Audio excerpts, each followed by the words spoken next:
Partout à travers le monde, la fertilité masculine décline, en raison notamment de la baisse du nombre et de la qualité des spermatozoïdes. En cause, les molécules chimiques contenues dans certains produits cosmétiques et dans certains plastiques. Or, la mesure de leur degré de toxicité est lourde, complexe et oblige à de nombreux tests sur les animaux.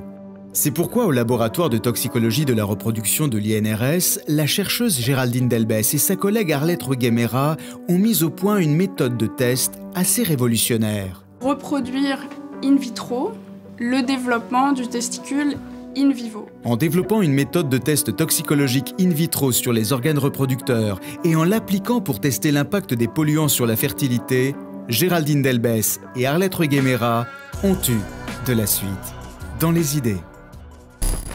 Au début des années 2000, alors qu'elle poursuit son doctorat en France, Géraldine Delbès travaille sur une découverte qui a permis de mettre en évidence la grande sensibilité du testicule fœtal aux polluants environnementaux. Quelques années après, dans son laboratoire de toxicologie de la reproduction à Montréal, elle va pousser plus loin la méthode observée pour mesurer plus précisément l'effet des polluants sur le testicule au moment de la gestation des spermatozoïdes.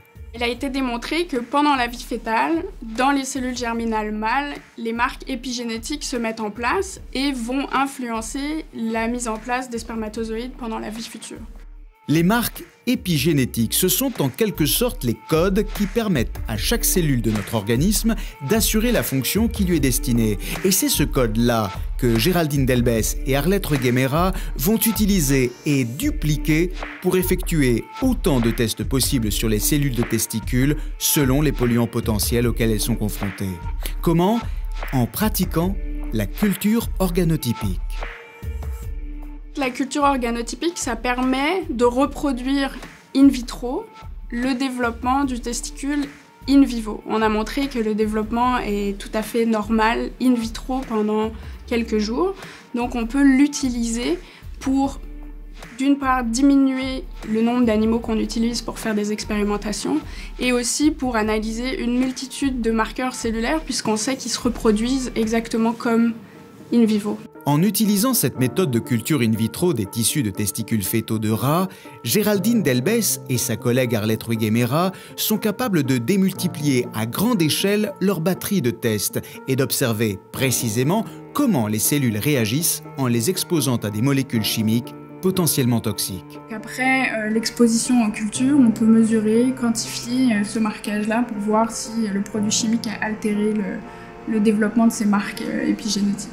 À l'heure où l'on s'interroge sur l'interaction entre l'environnement et nos gènes et sur l'origine fœtale de maladies telles que l'infertilité, ce test de la toxicité permettrait d'offrir des solutions efficaces pour mieux prévenir les risques liés à l'usage de certains produits. Ça peut avoir une influence sur les réglementaires et les gouvernements pour établir des normes d'utilisation de certains produits chimiques par les industriels. Mettre à disposition des industriels et des décideurs gouvernementaux un moyen rapide et peu coûteux de tester les polluants environnementaux, voilà jusqu'où peut mener la découverte de nos deux chercheuses. Si un test fiable, au protocole simple et rapide et à moindre coût existe, il sera plus facile de vérifier la dangerosité des produits avant leur commercialisation et, espérons-le, de redonner plus de vigueur à nos spermatozoïdes. De la suite dans les idées vous a été présentée par la Fondation canadienne pour l'innovation, la recherche au service des collectivités.